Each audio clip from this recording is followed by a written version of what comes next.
Welcome to Living with No Excuses, the podcast where we're going to dive into resilience, personal growth, and navigating life's challenges with purpose and a little bit of humor. I'm Noah Galloway, a combat veteran, speaker, husband, and proud father of four. My family comes first, and everything I do is rooted in being the best husband and dad I can be. I've been fortunate enough to land on the cover of Men's Health. I even placed third on Dancing with the Stars. But more importantly, I'm a guy on a mental health journey, hoping to encourage others to take steps towards their own well being. Joining me is my brother in law and co host, Stephen Such, a successful realtor in Southern Ontario, a man I deeply admire, and someone who's on his own journey of growth. Stephen is smart, fun to be around, and let's face it, he's going to be the one that keeps me from going off the rails during our conversations. Together, we'll bring you inspiring stories, relatable moments, and a few good laughs. So let's get started. Stephen, this is it. This is episode 1. This is episode 1. I'm excited. How are you feeling, Noah? I am, you know what? I've told several people that we were going to record today, and I'm nervous. We're recording, and I am nervous. I can get in front of thousands of people and give a speech, but I'm terrified because I want this to go well. I want it to be successful.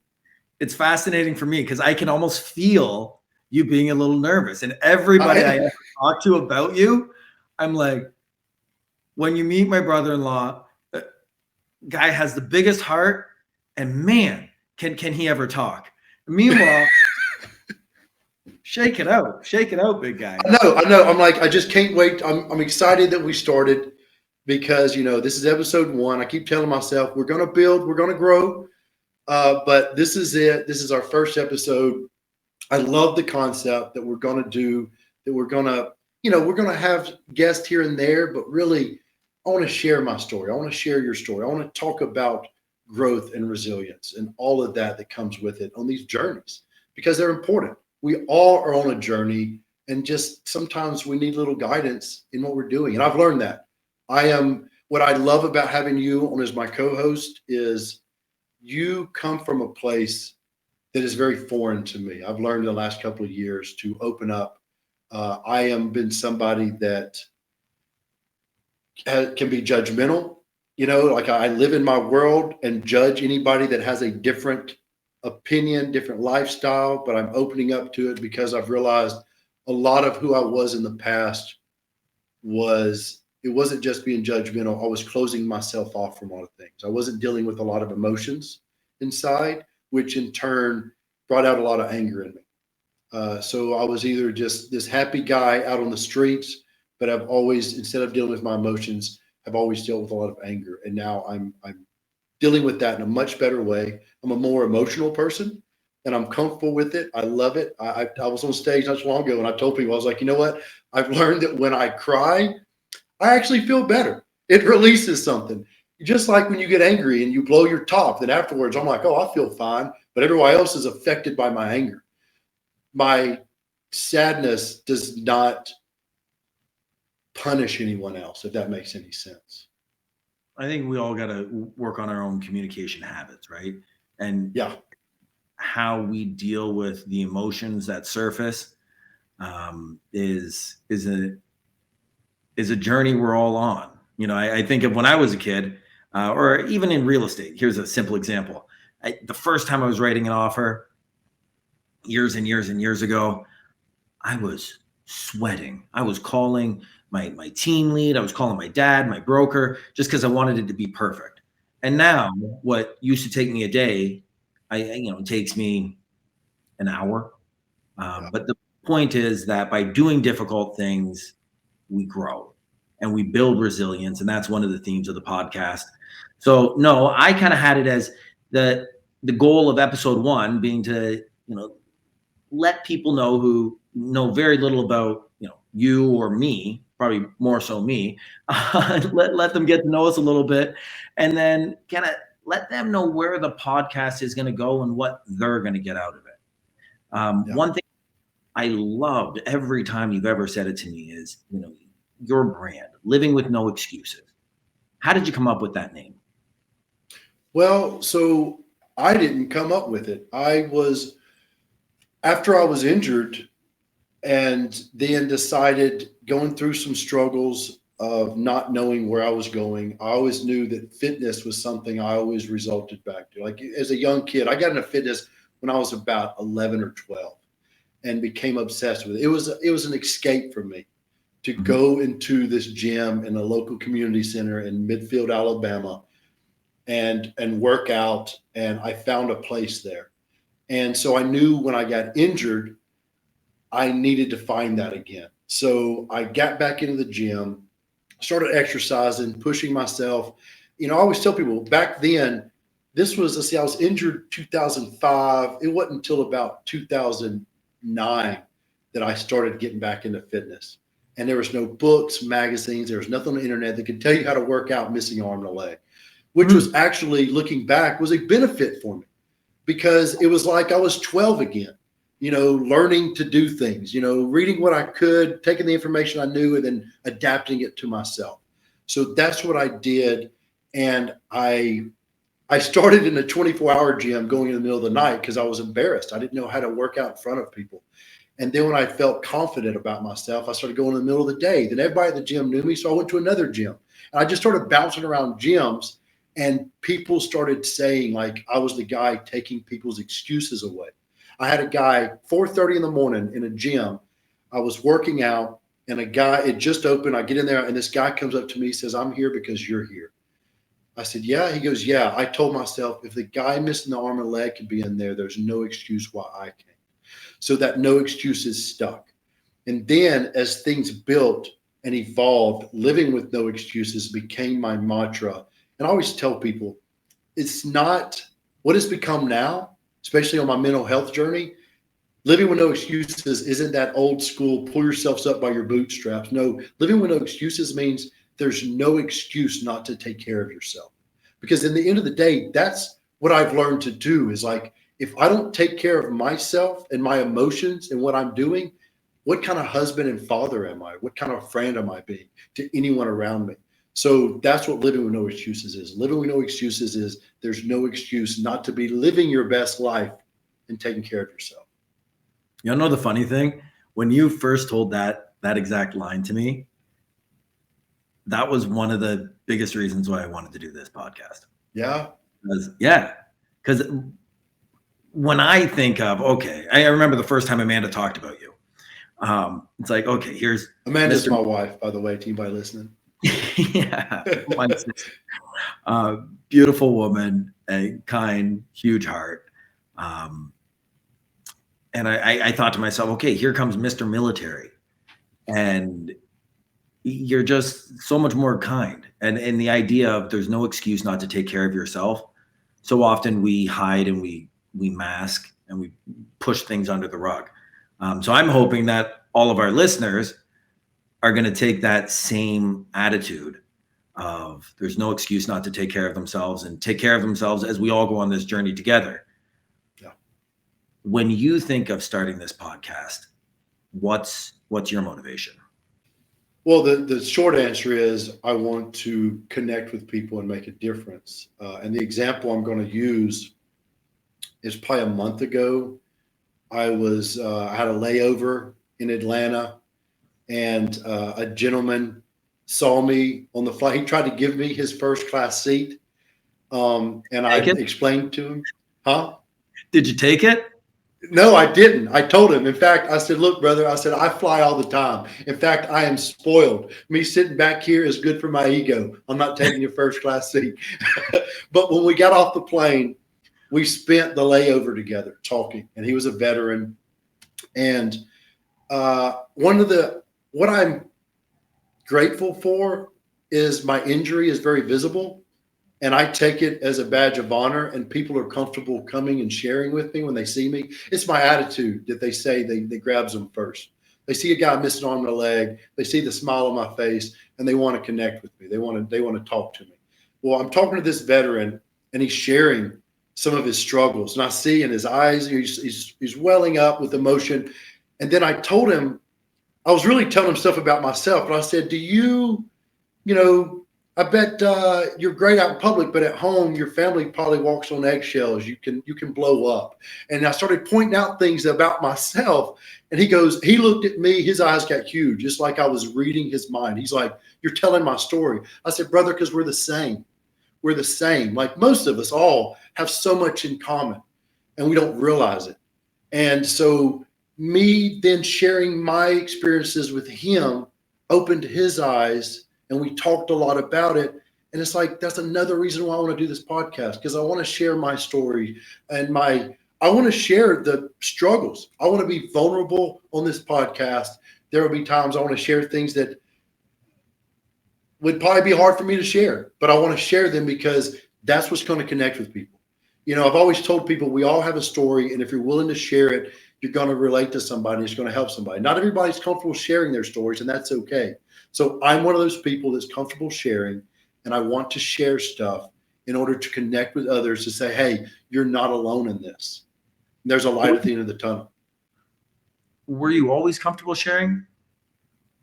Have I always talked a lot? Yes. That's, I, when people ask me as a speaker where I learned to speak, and I was like, well, I've never shut up. I was the guy in the military that, like, even in training, we'd spend a couple of weeks out in the woods. Well, then there'd be downtime. Well, I'm the guy who would stand around telling stupid hillbilly stories. Like I was the Joe Dirt of the group. Like, I'm like, listen to this. Like, it was just telling stories. But I was comfortable sharing things because, one, I love to entertain.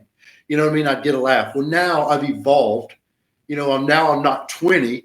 I'm 43. Mm-hmm. And so now I'm sharing more emotion. I'm sharing more things that are impactful. I don't want to be, I make the joke about Joe Dirt. I don't want to be the Joe Dirt. I want to be the person that has the stories that people are like, man, I felt that, I hear that, and I can relate to it, and maybe I can make those changes. So is it easier for you then to be vulnerable? Because I know for me, and I imagine a lot of listeners, it's not always easy to be vulnerable. A lot of my friends and clients have said, Stephen, I feel like you know so much about me because I'm curious about people. I love asking questions and learning. And yet they say, and I don't know all that much about you yet, other than that you were referred to me by somebody I trust because they trust you. So is it always easy to be vulnerable, Noah?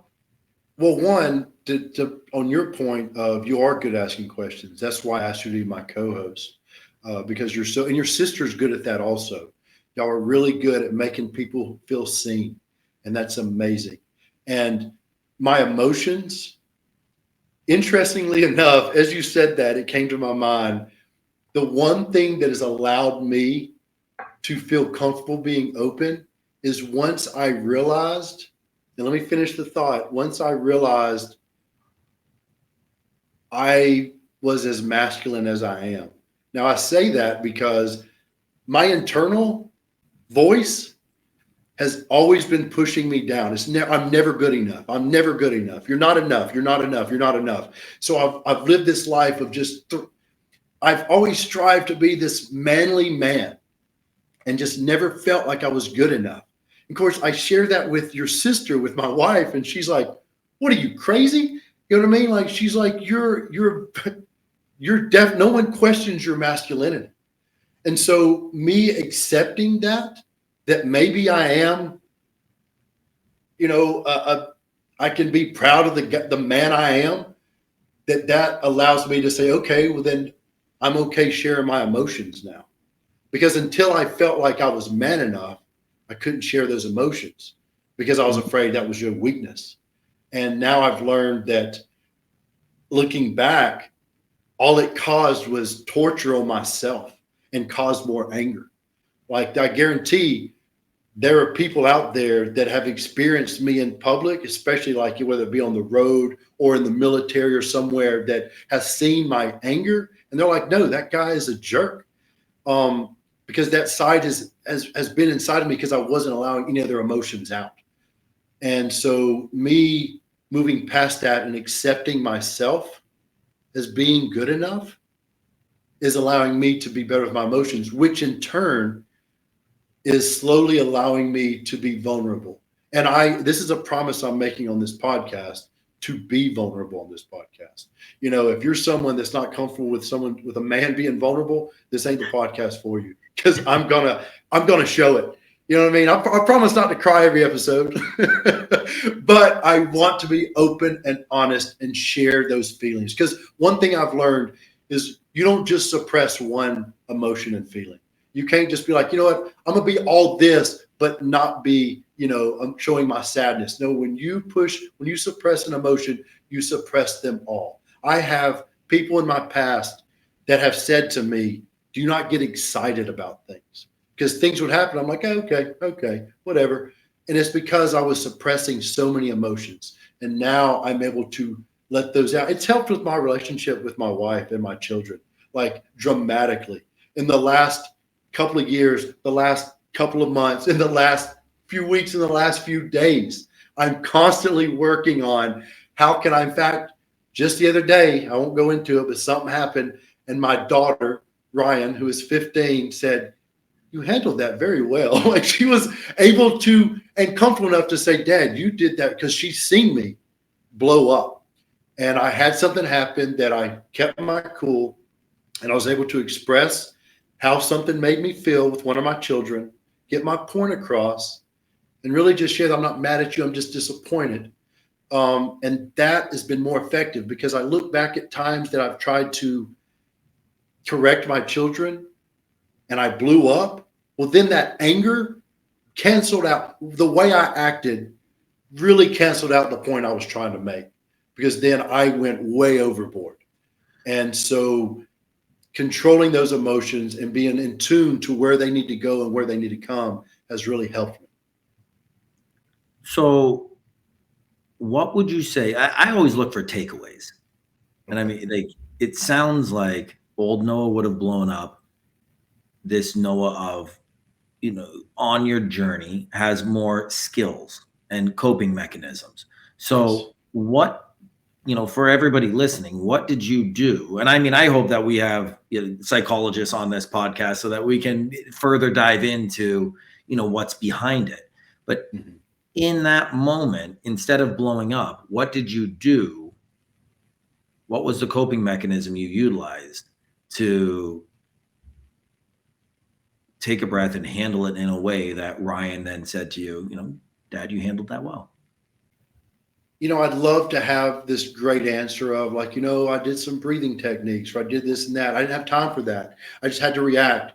But what really hit me was about a month and a half ago, I got into an argument with one of my sons, and I blew up. And it really affected me, because afterwards, like, I thought about it, and I even had the conversation with him. I was like, I shouldn't have done that.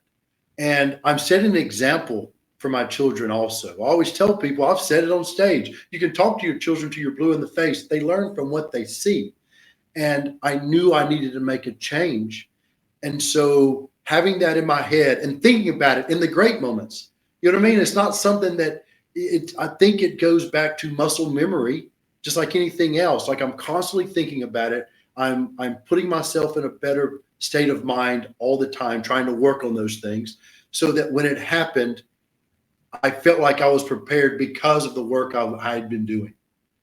You know what I mean? The blow up I had a month and a half ago was probably not that uncommon for my kids, but I'm more aware of it now, if that makes any sense. The person I was before would have just felt up and down, up and down, up and down. But now when I have those blow ups, I'm aware of it and I reflect on it. And that reflection hits me. Like, then I start thinking about, well, how'd that make my child feel? Before I would have reacted and moved on. And, it turns out there was no lesson learned by either one of us, nothing. So then I had to teach myself to learn from that and say, do you want to do that? Do I want my kids to feel that way? Is that the impression I want them to have of their father? Is this who I want them to be when they grow up? That's what's been hitting me really hard. I have spent many an evening sitting by myself out on my back deck and just had emotion pour over me realizing that I've not been the father that I want to be, or I want my kids to grow up to be a parent like.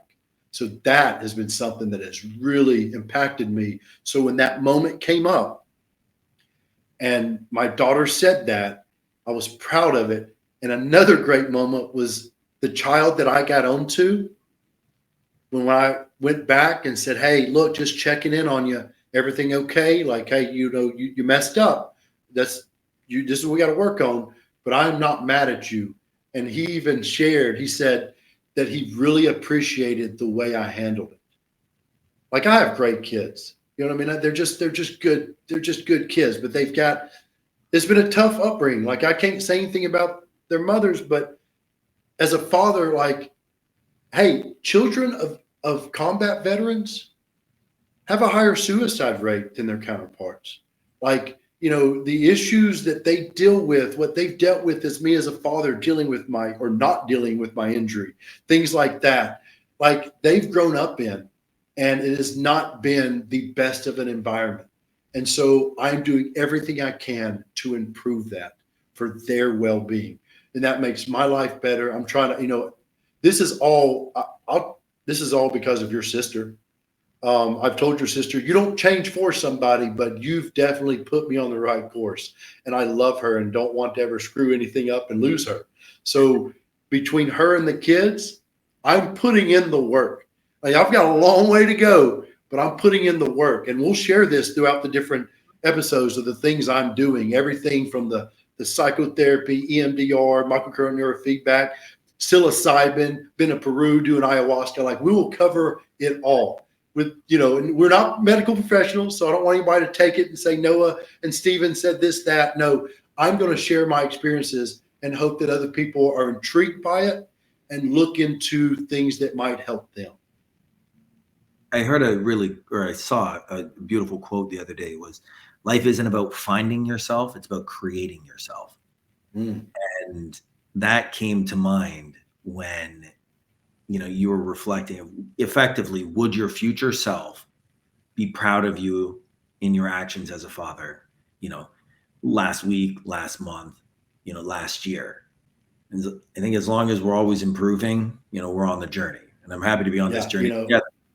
Well, dude, I am excited to be on this journey and to share it, do it with you and share it with all the listeners, because this is going to get real. Yeah. Okay. So let's get real for a second. For people who don't know you, I've been describing to my friends' audience, I'm going to be kind of like the Robin here and Noah's Batman. Okay. I like it. Like he said, I'm just hopefully going to steer this ship, but ultimately he's in control. For people who don't know you, Noah, okay, we got combat veteran, we have Dancing with the Stars, we have, the cover of Men's Health. You're on Ellen, you married my sister. What would you say are 3 moments in your life that have been foundational for you? If somebody wanted to get to know Noah, it would be these 3 moments, and why? I mentioned getting into fitness at the age of 12. There's not a big story I have about that, except for, so there's this community center in Midfield, Alabama. It was mostly basketball court. You go in, you check out a ball, you go in, there's basketball, everything. Well, down the hallway and down this other hallway was this room in the back, and had this old fitness, had basically, your bench press, things like that. Well, you had to be 16 to go in there. I was in there at 12. And then Donna, who ran the place, every so often would catch me in there, threatened to not allow me back to the community center. And I'd wait a couple of weeks and I'd go back in. I'd wait a couple of weeks, get in trouble, go back in. But that was my driving force. That's what I wanted to do, is I wanted to work out. I wanted to be this person that was capable of providing and protecting myself, feel good about myself. I wanted to be able to be honest, I did what a lot of people do when they work out. I wanted to look good shirtless. You know what I mean? That was my desire back then. But that was a powerful moment for me, because it led me through. I became very physical in everything I did. I did construction. I worked in a plant. I ended up in college, and 9/11 happened. And that was the next That was a big part of my shift in life. I went in the military because of 9/11. I have an uncle that was infantryman, paratrooper in the 173rd who was in Vietnam. And he always told me, if you ever go in the military, go airborne infantry, so you're right up front. His generation, being airborne was everything. So that's what I did. I went in, went through basic training, went through jump school. First time I was ever in a plane was in jump school. I'll never forget. I'm in a plane. We're about to jump out of it. And the guy next to me is like, "Are you nervous?" I was like, "I ain't never been in a plane before. Just hillbilly. I ain't never, and I never landed in a plane until we went to Iraq in 2003. We went to Kuwait and then waited for the word to cross the Burma and head north to Baghdad. I served with the 101st. And that was another impactful moment because like 9/11 put me in the military. And then that experience of being in combat was so exciting for me. As we went building to building, room to room, just village to village, just constantly moving, never sleeping in the same place twice. I loved it. And I was like, this is what I'm going to do for the rest of my life. I decided I'm either going to retire an old man or die in combat. Well, my second deployment to Iraq, we were in the Triangle of Death, and we can go more into the details of it on another day, but I hit a roadside bomb. And I don't remember it. I woke up 6 days later in a hospital, unaware of what had happened. But I woke up and I was missing my arm and my leg. I had severe injuries to my right leg. My right hand was injured. My jaw was shattered, so my mouth was wired shut. Like I had all these things going on. And two powerful things happened for me. One, my father is missing his left hand. My entire life, he's taught me how to do construction with one hand. That's what he did. And so my father, though, I was like any other kid growing up. I didn't listen to my dad. But when I was in the hospital, suddenly his word was gospel. And he shared a lot of things with me, a lot of his struggles that I didn't know. But I was also very arrogant. I remember thinking, this is what you'll go. I didn't say it out loud, but I remember thinking, that's what you went through. That's not what I'm going to go through.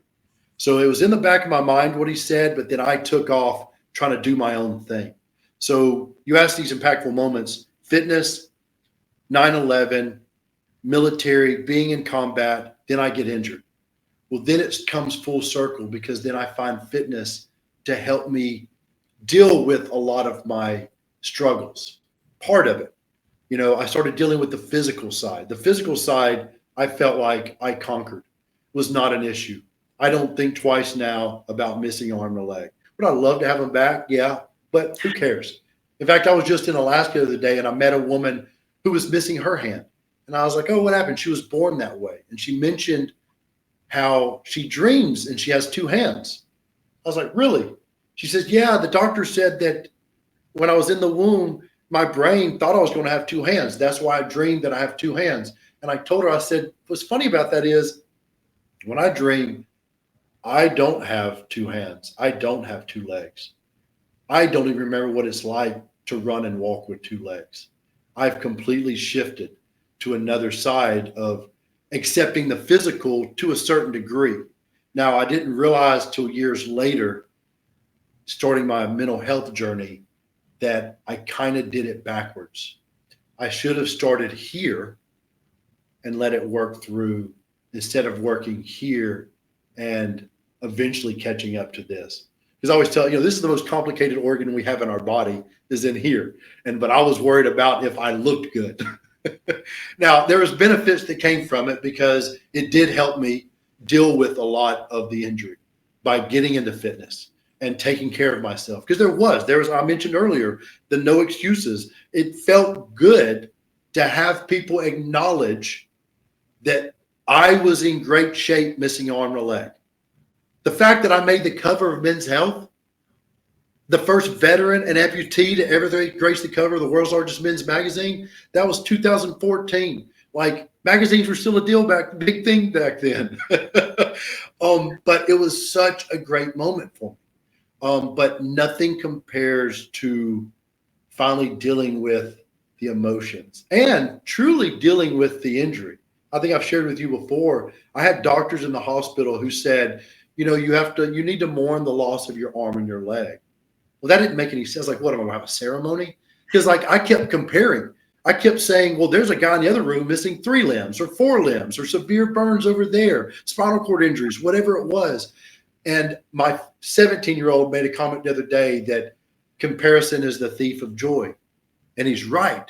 He is so right, because I did not allow myself to deal with my issues because I was comparing to everyone else and thinking, well, they've got it worse. And I meet people all the time. They're like, well, I don't have it as bad as you. I'm like, no. Don't ever say that, because I don't know what your problems are. In fact, I tell people all the time, my visible injuries make it easier. You see my injuries. Issues you're going through, Stephen, and someone else, everyone else is like, well, what do you got to worry about? Look at you. You look great. Yeah, you have your receding hairline, but that's okay. People accept that. We've moved past that. Thanks for pointing that out. I used to have a lot of hair, viewers. Anybody? That's why I'm comfortable saying it. Yeah. But yeah, having those, dealing with, now going back to those monumental moments, my injury, and then back into fitness, men's health, even Dance with the Stars. I learned a lot about myself on Dance with the Stars, believe it or not. It's not just a dancing show. It started bringing emotion out in me that I was trying to push back. Like, I guarantee they've got some footage of me on camera that they didn't share of me being angry. Oh, they did, actually. There was a time that I got angry, and it was very obvious, but that show knew how to spin it and made it work. But I can't wait to get to that episode where we learn about the Dancing with the Stars. There's so much I don't know there. There's a lot. There's a lot. So we had 12 where you're with Donna. You're really focused on fitness and kind of getting the things you want in life. Yeah. Then we have 9/11, combat, comes back. Loved it. That was the thing, is I mentioned that I decided I was either going to retire an old man or die in combat. Mm-hmm. I didn't expect the in between. To wake up in the hospital and be injured, that was not what I expected. I was like Lieutenant Dan, and like I was supposed to die over there. Like, literally, that's how I felt. Like I was supposed to die there. You know what I mean? And so that was an impactful moment. And then there was back to fitness, men's health, Dance with the Stars. And then Amanda comes into my life. And we battled with my judgment. She's a yogi, mindfulness, big heart, loves everybody. And I'm like, what is this? You know what I mean? Like I was hard on anything and everything that she was about. And she has stuck with me and really brought me to a place where I can see who I am and start making those improvements. Like I said, I still have a long way to go. Her and I said, hey, 2025 is going to be our year. You know what I mean? Like, we're going to truly connect. I am truly going to work on, I'm doing a gratitude journal. I'm going to start all these things that I would have been like, you couldn't have told me 5 years ago. No, you're going to do gratitude journals. You're going to be talking about mindfulness. I'd have been like, what crap are you talking about? You know what I mean? But here I am. Okay. Yeah. Let's hop to current day. I was actually, hold on a second, because one thing you did say there, a light bulb went off. You said you were like Lieutenant Dan. I was supposed to die over there.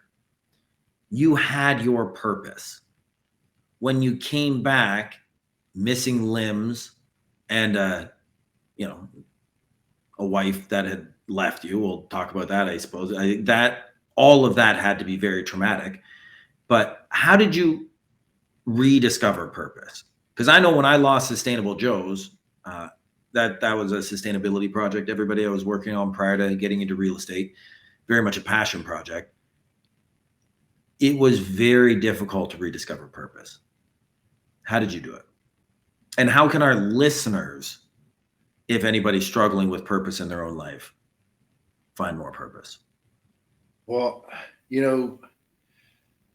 I feel like what I'm about to say is going to just bore any listener. So like, here he goes again. But it wasn't until I truly started taking care of my mental health. Now, when I say that, truly take care of my mental health, because I've talked to therapists in the past, and here's the thing: is I've told people this: you got to find the therapist that connects with you, and you got to be willing to open up.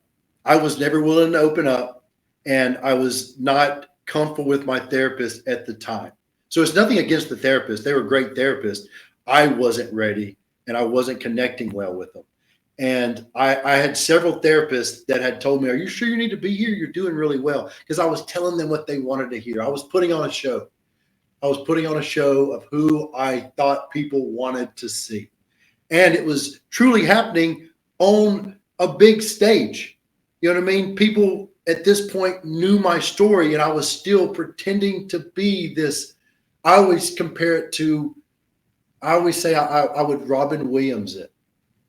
I knew how to turn it on and give you what you wanted. Prior to Amanda, Amanda came in and took down all of our blackout curtains in my bedroom. That's where I would shut down for days. Just shut down and did not want to be kids just running the house, whatever. I would shut down for days and be in this dark place until I had to come out and put on that smile again and get on stage and be the person people needed. It chokes me up to say it, but to be the person I felt like people needed me to be. So for me to really, and we're going to have, he doesn't know it yet, but I'm going to have my therapist, because he runs the program that he has this, and I don't want to have him on, not to share my personal stuff, but to talk about different types of therapy. But when I met Bo and connected with him, he reached out to me because he knew what he was doing was actually making a difference, and he wanted to connect with veterans. And I met him and was like, "Hey, you know what? This is great. I actually am looking to. I've just started, like literally was just starting my mental health journey." And once I started working with him, between him and Amanda, and realizing I needed to be a better father to the kids, that's when things started to change.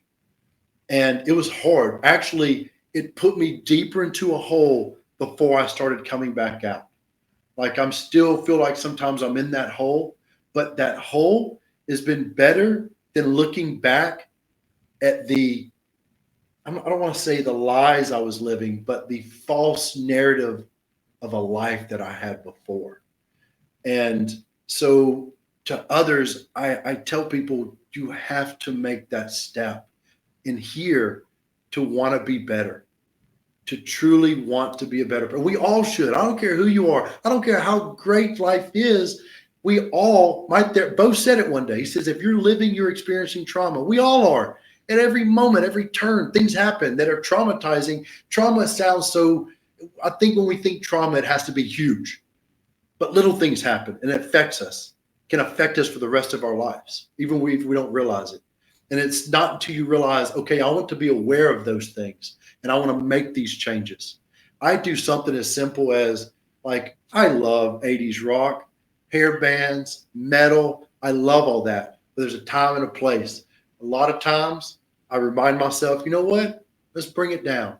And I will listen to music that is more on that speed, classical, or there's audiobooks. There's one of them I was listening to today, A Walk in the Wood.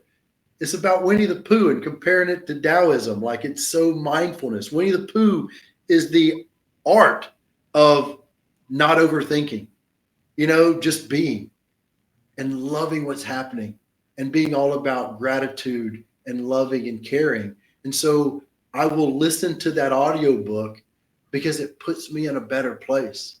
I have a playlist that is titled Depression, and sometimes I will play it, and I will cry, and I will cry, and then I let it go, and I'm like, I needed that. So when you ask me what would I tell someone to get to that place, it would be, you got to want it. You got to realize that living in a state of fight or flight is not healthy. And moving past that, doing that hard work is worth it. Would you say the same thing to the regular person and a military veteran? Yes. Because you know what? A lot of, and I was in Peru with a group of guys, you know, a lot of special operations guys, things like, yeah, all veterans. And the guy leading it, Diego, Navy SEAL, awesome dude.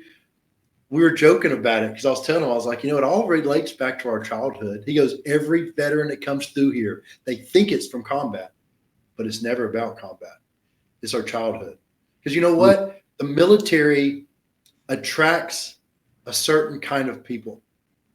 And for a long time, I didn't think that I related to other veterans. I just felt like it just, until it hit me that I'm just like them.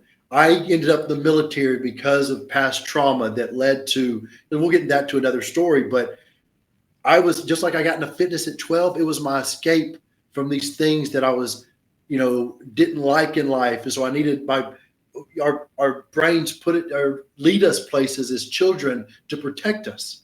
And that's how I ended up there. And so having to go to war when 9/11 happened, I love that people thank me for my service and they think that I'm just this amazing person. But the truth is, I was a kid that didn't care if I lived or died. And I wanted that experience. I wanted that test. And that's why I wanted combat. And so I was attracted to this lifestyle like so many other men and women that end up in those positions. So it's like, what came first, the chicken or the egg? Well, a lot of it came first before we went to the military. So a lot of our trauma is similar because that's why we ended up where we are. Does that make any sense? Now, that's not everybody. I served a lot of people that didn't have that trauma. They had their stuff together. They were great soldiers, did what they did, and were good at it. But a lot of us that come home and struggle, well, a lot of it flashes back to a lot long before. Now, we also, that leads to more trauma because combat is just one trauma after. I was in the infantry, you know, lived with the locals. I've never lived on a camp. And I still have buddies that I was on the phone with a buddy of mine of the day, and we cried, and he shared things that I didn't know about and vice versa. And like, those are things that need to be dealt with. So I'm not saying this for any veteran to like, oh, so combat didn't matter. No, you were led to that trauma because of trauma a lot of times, not always. But for me, it was. For me, it was. There was a statement, we're all just adults dealing with our parents' childhood trauma. And I imagine combat only exacerbates that or amplifies all of those things. Definitely. Okay, so coming to current day, I was at a winter solstice party. A colleague of mine, Emmeline, had hosted at Sotheby's, and she had on the wall 2 questions, Noah. One was, what are you leaving behind in 2024? And what are you going to grow in 2025? What are you going to bring into 2025? 2024 was, even though I've already started, a couple of years ago, I started this journey. I was still very closed off and judgmental in 2024. 2025 is going to be completely open, a refresh, a washout of everything. Because I could hold a grudge. Or we won't mention any names, but you even mentioned a book one day. I was like, nope, I don't listen to that guy because years ago I read one book that I didn't care for. And I'm like, nope, done with that person. How ignorant is that? But so 2025 is, I'm open. I want to learn. I want to experience. If I'm closed off, I'm not learning. I'm not growing. And so 2025 for me is, I'm leaving the closed off Noah, and 2025 is, I'm open. I'm open to learning. I'm open to sharing. I'm open to experiencing. That's awesome. I feel bad now. I'm not asking these questions of you. Yeah, that's great. See, I just get to hide behind the guy who's asking questions. But I got another great quote for you. I was looking for some quote, like, you know, our mother loves quotes. And with what you just said, this one to me works perfectly. Maya Angelou, she said, do the best you can until you know better. Then when you know better, do better. Do better. Yep. And that seems to me like exactly what you're doing. Yeah, I love that so much. Okay, so 2024, we got what you're leaving behind in 2024, what you're bringing into 2025. Listeners would love to know what you guys are leaving behind in 2024 and bringing into 2025. If you're joining us on this journey, you can reach out to Noah, you can reach out to me if you want to talk to a realtor who just really tries to take care of community. Noah, you and I had talked. That being said, you mentioned like I want the listener to know, all the listeners to know that we want you to engage. We want to hear from you. I am actually, so they can reach out on our social media, but I'm going to put together an email and we'll share it for listeners to send their questions, comments, no complaints. We don't want to hear from it. We want to do better. And when we have future guests where we're going to figure out a way so that our subscribers will be able to submit questions for some of our future guests. And there will be, with that being said, we are going to do live episodes. Oh, there's going to be some live, our producer Chuck knows how to do it. He's going to make it happen. We're going to have some live so people can interact with us. I'm super excited. I'm excited that we've started episode 1. Like I'm telling you, all day I've been a nervous wreck. And I am happy to be sitting here connected with you, Stephen, and doing this and sharing this journey. And we want to connect with anyone out there that is listening. Yeah, who wants to grow and build resilience and just, we're all going to make mistakes and we're going to keep growing. Anybody who's never made a mistake has never grown in life. Noah, you and I said we were going to challenge each other every month to do something that's a challenge. So for me, for January 2025, I'm going to do a cold plunge every day up here in Canada. And it's already cold. Yeah. But apparently it releases a ton of dopamine. I've done a few of them. We yesterday for jack.org, which is an organization up here that supports, I believe, primarily youth mental health.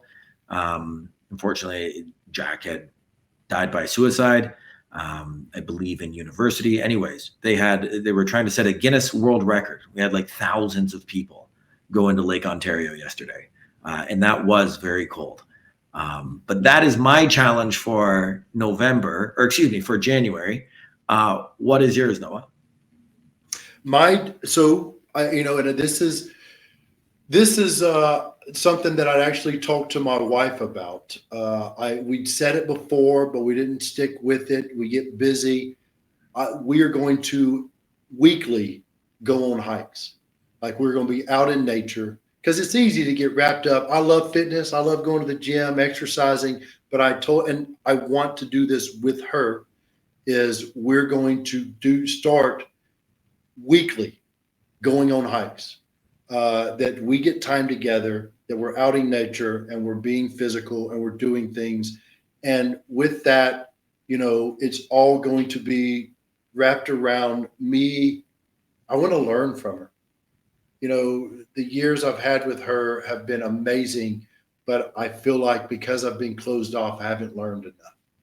And it's time for me to learn who Amanda is and learn from her, because just like I have my gratitude journal she gave me, and it is because of her that I'm doing this, and I'm striving to be a better man and a better father, a better person. And so for me, it is just to leave it at one simple thing. Her and I, right now, it's every Sunday morning, we're going to be out hiking because that's my goal.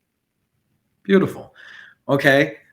Before we wrap it up, because we're almost at an hour, I do want to quickly touch on resiliency. We got personal growth, we got resiliency, dealing with life's challenges with some humor, some positivity, some gratitude, and some experts that we're going to loop in here. What does resiliency mean to you, Noah? For me, resiliency is I think just like you said, if you've never struggled, if you've never had mistakes, you're not growing. What's the saying? Who is it that's quoted by? Is it Ali or something like that? If you get knocked down 7, you get up 8. Whatever the saying is, we've all heard different versions of it. Resiliency to me is that ability to get hit and get back up, to not stop, to keep moving forward. I always share with people when I'm on stage that average people hit a roadblock in life and they eventually just say, well, this is where I'm going to stop. That's what average people do. But exceptional people found a way to go over, under, around, or through that obstacle. And that's what I think resiliency is. Resiliency is saying, I'm not going to stop here. As long as I'm living and breathing, I'm going to keep moving forward. I love that so much. I love that so much. God, this is recorded. That was good. Moving forward, when you look back in 5 years from now at this podcast, my hair will probably look the same because there's not much there. But when you look back, Noah, in 5 years at this podcast, what do you hope you'll be able to say we've achieved? That we're just another podcast. It's not going to be just us, but we're just another that are making mental health normal. That it's something that everyone should be doing, just like everyone should be exercising, everyone should be eating good, everyone should be taking care of their mental health. That I'm hoping that in 5 years, we've made an impact on that. That there are listeners that are like, just like I've had people reach out to me and say, I've met people that are like, I got into Tough Mudder because of you. I'm exercising because of you. This, that. I want people to be like, I'm a better person emotionally because of y'all. Like, that's what I want. That's what I want in 5 years. That's beautiful. I always say, whenever somebody talks about therapy, like, well, if you hire a personal trainer to work on your body, is that any different than hiring a therapist to support your mental health? To me, they're two in the same. We hire the personal trainer to, strengthen our body. We hire the therapist to strengthen and fortify our mind, not fortify, but strengthen our minds. Yes. And for me, if I may, the podcast, when I wrote that question down, I thought about it myself, and it was, in 5 years, I hope we can look back and say we helped a lot of people. We grew closer as brothers, and we became better men and grew a community that positively impacted the world and helped people. You know what? We'll end with this. You mentioned Maya Angelou. I'm going to mention my favorite quote from Maya Angelou. People forget what you say, they'll forget what you did, but they never forget how you made them feel.